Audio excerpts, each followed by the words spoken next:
ఇప్పుడు నేను మీకు చెప్పబోయే స్టోరీ మీరు ఇంతకుముందు వినే ఉంటారు. Bloody Mary. ఈ పేరు వింటేనే చాలామంది గుండెల్లో భయం మొదలవుతుంది. మీరు కూడా బ్లడీ మేరీ పేరు ఇంతకుముందు వినే ఉంటారు. ఇప్పుడు అసలైన స్టోరీలోకి వెళ్దాం. ఎవరైనా సరే దయ్యాన్ని చూడాలంటే ఇంట్లో ఉన్న లైట్లన్నీ ఆపి కొవ్వొత్తి వెలిగించి అద్దం ముందుకు వెళ్ళి bloody Mary, bloody Mary, bloody Mary అని 3 సార్లు అనగానే మీకు అద్దంలో అతి భయంకరమైన రూపం కనిపిస్తుంది. ఆమె కళ్ళు రక్తాన్ని కారుస్తాయి. ఆమె పళ్ళు మీ గొంతుని కొరుకుతాయి. మీ కంటిలోని గుడ్లను బ్లడీ మేరీ పీక్కుపోతుంది. మీకు దారుణమైన చావును చూపిస్తుంది. ప్రపంచంలో చాలామంది ఈ విషయాన్ని చాలా బాగా నమ్ముతారు.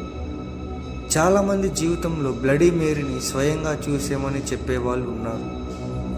చాలామంది ఆ బ్లడీ మేరీ చేతిలో చనిపోయిన వారు ఉన్నారు. కనుగుడ్లు వేరు చేయబడ్డాయి. వాళ్ళ గొంతు కొరికి రక్తం తాగబడింది.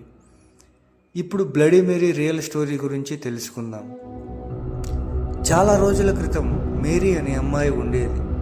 ఆమె అంత అందంగా ఉండేది కాదు. ఎప్పుడు అద్దంలో చూసుకుని చాలా బాధపడేది.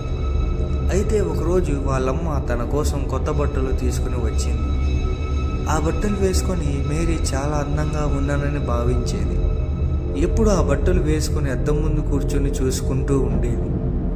ఒకరోజు ఏమైందో ఏదో తెలియదు కానీ ఉన్నట్టుండి మేరీ ఇల్లు మంటల్లో కాలిపోయింది. కానీ మేరీ మాత్రం అద్దం ముందు కూర్చొని తనను చూసుకుంటూ సజీవ దహనం అయిపోయింది.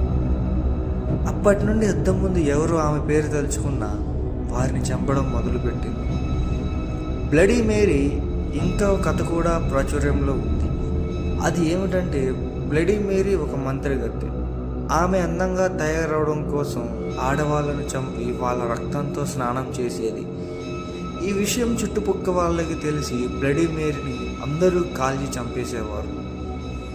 అందువల్ల ఎవరో తనను తలుచుకున్నా సరే వాళ్ళను చంపడం మొదలుపెట్టింది. ఇప్పటి వరకు బ్లడీ మేరీ చేతిలో చనిపోయిన వారు చాలామంది ఉన్నారు. ఎవరైతే తను నమ్మి తలుచుకుంటారో వారిని చంపడానికి తాను తప్పకుండా వస్తుంది. ఈ స్టోరీ చాలామంది విన్నది, అలాగే అనుభవించిన రియల్ స్టోరీ. మీ జీవితంలో ఇటువంటి సంఘటనలు ఏమైనా జరిగి ఉంటే తప్పకుండా కామెంట్ చేయండి.